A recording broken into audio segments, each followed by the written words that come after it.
Hi, beautiful friends and book lovers. I hope that you're all doing well. If you're new here, hi, welcome. My name is Heather, and here at Heather's Book Review, I like to mainly read and review mysteries and thrillers, but I read and review other genres too.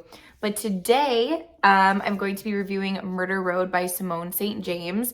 I'm super excited for this because I actually posted a choose what I read next poll both on YouTube and Instagram. And then I tallied the votes from both platforms, and Murder Road won. Murder Road won here on YouTube, and then the women actually won on Instagram. And oddly enough, it was 75 votes on YouTube and another 75 on Instagram. But when I tallied them together, Murder Road won collectively. However, I have read this too, and I am filming a dedicated review for the women as well, right after I film this video. But yeah, so that's super exciting. Thank you so much for voting. I'm definitely going to do that again in the future because it was just so cool to have you guys choose what I'm reading. So I do look at my notes a lot as well. So when I'm looking down, that's what I'm doing. This book actually came out a month ago today. I'm filming this on April 5th, and this book's pub date was March 5th. It is exactly how I like my thrillers, short and sweet.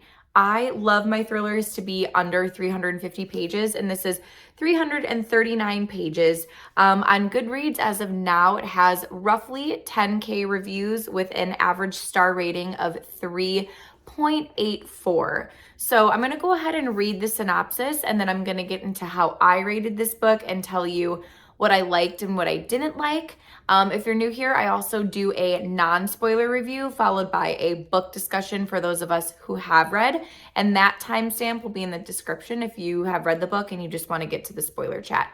But yeah, so I'm going to go ahead and read the synopsis. If you don't want to listen, just scroll through until you see my eyes look up because that means that I am done reading.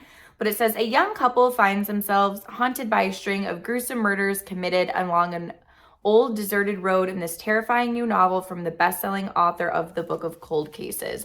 Also, I will say my favorite book of Simone St. James is The Broken Girls. I love that book. If you haven't read it, go read it. It says, July 1995, April and Eddie have taken a wrong turn. They're looking for the small resort town where they plan to spend their honeymoon when they spot what appears to be a lone hitchhiker along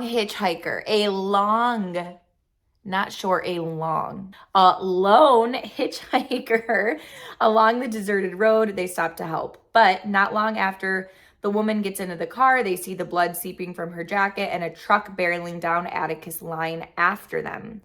When the hitchhiker dies at the local hospital, April and Eddie find themselves in the crosshairs of the Cold Lake Falls police. Unexplained murders have been happening along Atticus Line for years, and the cops finally have two witnesses who easily become their only suspects. I'm just going to stop there because I feel like that says enough. Simone St. James is known for having a mystery thriller, but with like ghostly vibes, right? So that's what I expect when I pick up a Simone St. James book, and this delivered. Like, it's exactly what I was expecting from one of her books. I thought this book started off really just exciting. Like, it's this young couple, they're driving, they're on their honeymoon. They're on this, they pick up this hitchhiker, which, is like a stigma. Like, you don't do it. It's like one of those tropes where it's like, do it and, shit's gonna go down. And that's exactly what happens. So I was really intrigued at first. Like, I'm reading it, I'm loving it. It's spooky. It's, intense. But as the second half of the book rolls around and then our big reveal at the end, I just wasn't feeling as satisfied as I typically do with her books. Like, it's definitely not my favorite of hers. On my rating scale, I'm going to go ahead and still give it an enjoyable read because I truthfully did enjoy reading it. I just think overall, like a star rating, it would just be a 3-star for me. The big reveal wasn't exactly what I was looking for, unfortunately, or what I was hoping it would be. And I just felt like, I kind of wanted more. I felt like, not that it was like silly, but I just felt like it was a little bit too dramatic how everything like wrapped up for me. And it kind of felt like not forced, but almost just like a really fast, like abrupt ending. I feel like that's the best way I can explain it. And yeah, I don't know. It just somewhere along the way, it kind of just got like disjointed for me, and I didn't end up loving it. But I did enjoy reading it, and I don't think it's a bad book by any means. It's just not one that, I'm gonna be like, oh my gosh, you need to read this right now. It definitely delivers on the spookiness factor, and if you're looking for like a quick beach read, I would recommend something like this because I don't think it's gonna take you very long.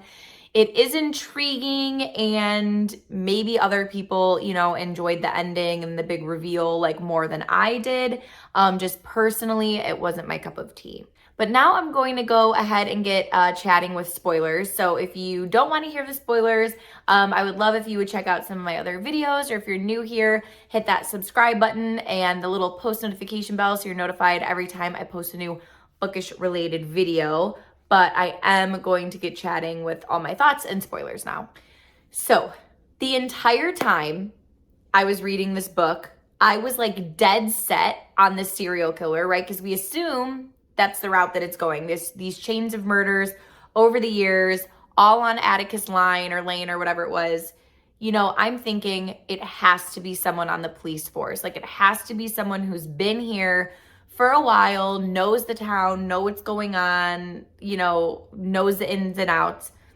But then one of the main characters like suggested that basically. So I was like, okay, I know that it's not going that route. Like, I know that that's not how it's going to be.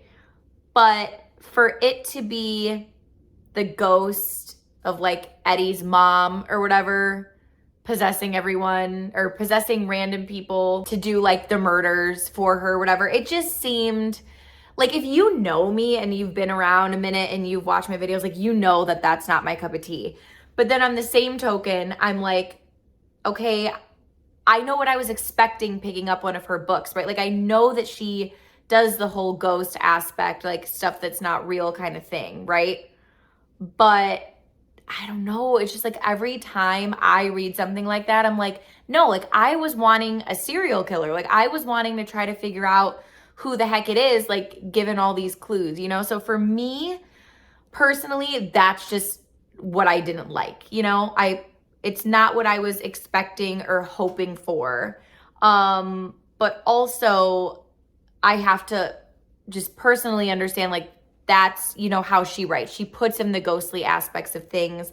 I guess I just wasn't expecting it to be like part of the big reveal, like that there wasn't a serial killer all along and it was just like, the ghosts of Eddie's mom jumping in other people's bodies and like messing with their minds. And then the part with like when Eddie finds out or like finds his mom's real dad, his grandpa, and then that guy ends up just being like a really crazy and like shitty person and tries to shoot him and April. I was just like, whoa, like, where the heck did that come from? Like, this came out of nowhere kind of thing.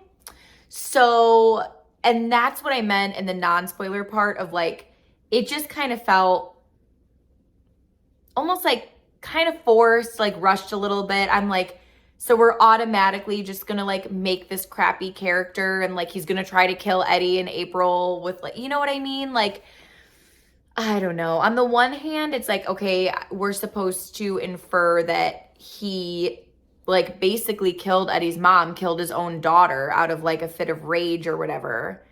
And then maybe he's just been living with this guilt his whole life and it's like made him crazy or something.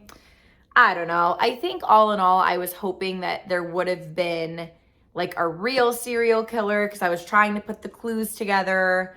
But it just felt like the big reveal wasn't something that I particularly enjoy with my thrillers. Like, I'm all for a thriller having like ghostly vibes in it. Like, I loved her book, The Broken Girls, loved it.